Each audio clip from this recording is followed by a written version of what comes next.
رسوله الكريم اما بعد فاعوذ بالله من الشيطان الرجيم بسم الله الرحمن الرحيم والعصر ان الانسان لفي خسر الا الذين امنوا وعملوا الصالحات وتواصوا بالحق وتواصوا بالصبر آمنت بالله صدق الله مولانا العظيم ان الله وملائكته يصلون على النبي یا ایھا الذین آمنوا صلوا علیہ وسلموا تسلیما۔ درود پاک بعد میں پڑھیں الصلاۃ والسلام علیک یا سیدی یا رسول اللہ وعلی آلک و اصحابک یا سیدی یا حبیب اللہ، الصلاۃ والسلام علیک یا سیدی یا نبی اللہ وعلی آلک و اصحابک یا سیدی یا نور اللہ۔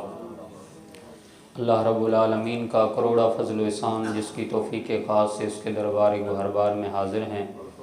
دعا ہے میرا مولا ہماری عاجزانہ حاضری اپنی بلند بارگاہ میں قبول و منظور فرمائے۔ ارشاد فرمایا والعصر، اور قسم ہے زمانے کی، ان الانسان لفی خسر، کہ بے شک انسان خسارے کے اندر ہے۔ امام فخر الدین رازی رحمۃ اللہ تعالی علیہ آپ نے عصر کے 12 معنی بیان فرمائے کہ عصر سے مراد کیا ہے۔ پہلا تو آپ نے فرمایا عصر سے مراد مطلق زمانہ ہے، دن رات کا تبدیل ہونا۔ اس سے مراد یہ ہے کہ اس لیے کہ اس زمانے نے مختلف لوگوں کے عروج و زوال کو دیکھا ہے، مختلف لوگوں کو جن کا زمانے میں طوطی بولتا تھا پھر ان کی قبروں پہ خاک اڑتے بھی دیکھی ہے۔ اس لیے رب ذوالجلال نے زمانے کی قسم اٹھائی ہے، اور اس کے بعد فرمایا بے شک انسان خسارے کے اندر ہے۔ دوسرا قول آپ فرماتے ہیں اس سے مراد وقت عصر ہے، کہ جب سورج عصر کے مقام تک پہنچتا ہے تو اس کے بعد پھر ڈوبنے میں دیر نہیں لگتی۔ اس وقت دکاندار اپنے دکان کا سامان سمیٹنے لگتے ہیں، ایک مزدور مزدوری والے برتن دھونے لگتا ہے، اپنے اوزار سمیٹنے لگتا ہے۔ تو فرمایا قسم ہے عصر کے وقت کی کہ بے شک انسان خسارے کے اندر ہے، کہ اسی طرح انسان کی زندگی جو ہے وہ بھی گویا عصر کے مقام تک پہنچ چکی ہے، اب غروب ہونے میں دیر نہیں لگے گی۔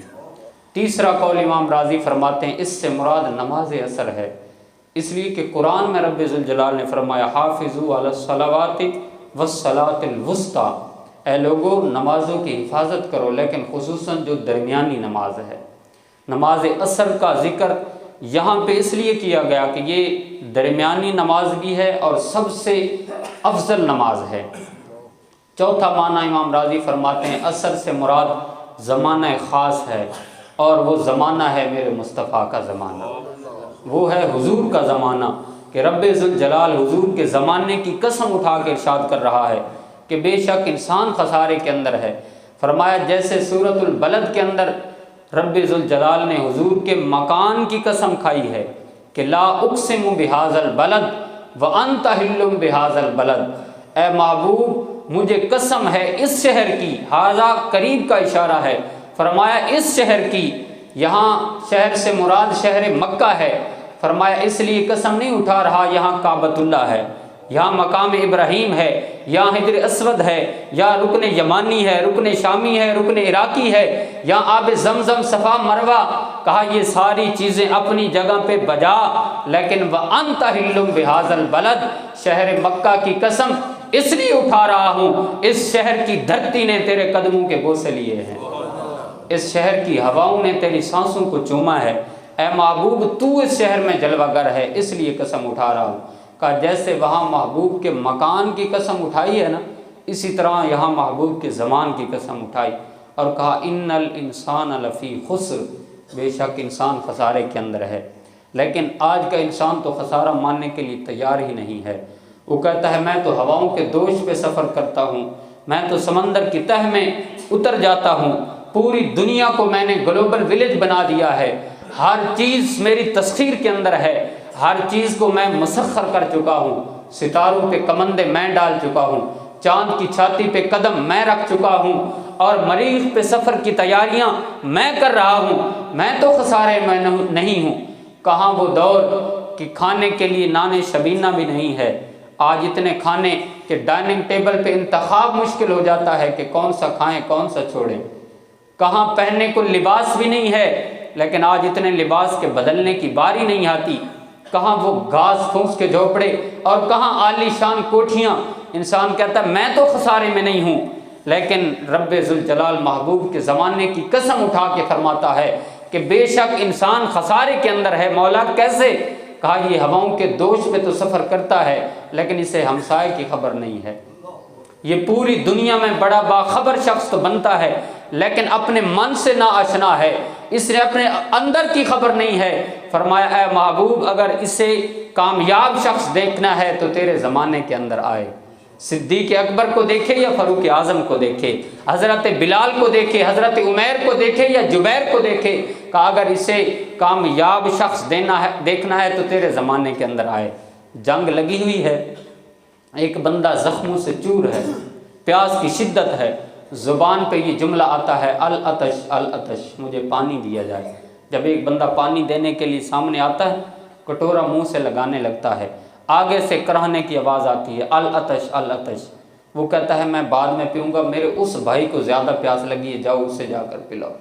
جب دوسرے کو پلانے لگتا ہے، آگے سے تیسرے کے کراہنے کی آواز آتی ہے، وہ کہتا ہے العطش العطش، پانی پانی، پیاس لگی ہے پیاس لگی ہے۔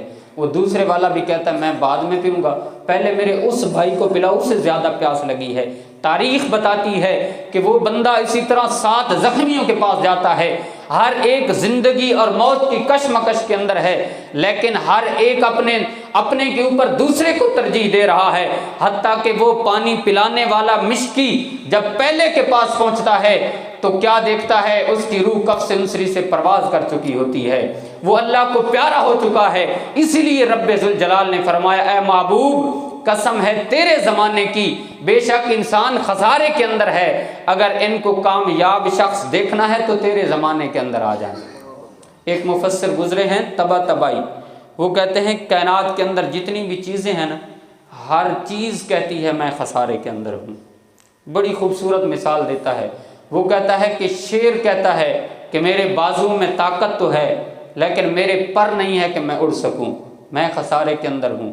ایک بلبل کہتی ہے کہ میرے لہجے میں تو گداز اور جادو ہے لیکن رنگ میرا کالا ہے، لہٰذا میں خسارے کے اندر ہوں۔ چاند کہتا ہے کہ میرے دم سے تو روشنی ہے، میں چمکتا ہوں تو پوری دنیا میں روشنی پھیل جاتی ہے لیکن میرے میں خوشبو نہیں ہے، لہٰذا میں خسارے کے اندر ہوں۔ پھول کہتے ہیں ہمارے اندر خوشبو تو ہے لیکن روشنی نہیں ہے، لہٰذا ہم خسارے کے اندر ہیں۔ ایک بچہ کہتا ہے میرے اندر بچپنے کی معصومیت تو نہیں ہے لیکن جوانی کا زور اور بڑھاپے کا تجربہ نہیں ہے، لہٰذا میں خسارے کے اندر ہوں۔ ایک جوان کہتا ہے میرے اندر جوانی کا بانک پن تو ہے لیکن بڑھاپے کا تجربہ نہیں ہے، لہٰذا میں خسارے کے اندر ہوں۔ ایک بوڑھا کہتا ہے کہ میرے اندر بڑھاپے کا تجربہ تو ہے لیکن جوانی کا وہ زور نہیں رہا، میں خسارے کے اندر ہوں۔ کہا پوری کائنات کو چھان کر دیکھ لو، ہر چیز کہتی ہے میں خسارے کے اندر ہوں۔ کہتا ہے اے لوگو اگر خسارے سے پاک کسی ہستی کو دیکھنا چاہتے ہو تو آؤ مدینے کی گلی کے اندر محمد مصطفیٰ ہیں جن کو رب ذوالجلال نے بغیر کسی نقص کے اور بغیر خسارہ کے پیدا فرمایا، اور آگے فرما دیا الا الذین آمنوا، بے شک انسان خسارے کے اندر ہے، الا الذین آمنوا، مگر خسارے سے بچے گا وہ جو محمد مصطفیٰ کے ساتھ لگ جائے گا، جو ایمان کی دولت سے آشنا ہو جائے گا وہی بچ جائے گا۔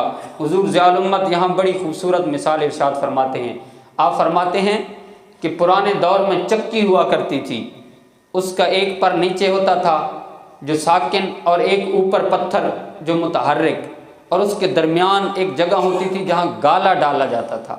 تو آپ فرماتے ہیں کہ جب گالا ڈالا جاتا تھا تو وہ دانے جو اس گالے کی جگہ سے ادھر اس پتھر کے نیچے آتے تھے وہ پس جاتے، اور جو اس کلی کے ساتھ لگ کے رہتے تھے وہ بچ جاتے تھے۔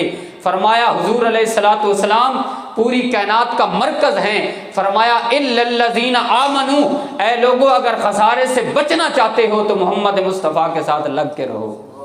فرمایا اگر حضور علیہ الصلوۃ والسلام کے ساتھ تمہاری نسبت ہو گئی تو فرمایا پھر تمہیں دنیا کا کوئی خسارہ نہیں ہوگا بلکہ رب ذوالجلال ہر خسارے سے تمہیں بچا کے کامیاب کر دے گا۔ دعا ہے رب ذوالجلال ہمیں حضور علیہ الصلوۃ والسلام کے ساتھ تعلق غلامی مضبوط سے مضبوط تر کرنے کی توفیق اور ہمت نصیب فرمائے، اور ان باتوں پر توفیق عمل نصیب فرمائے۔ آمین۔ وآخر دعوانا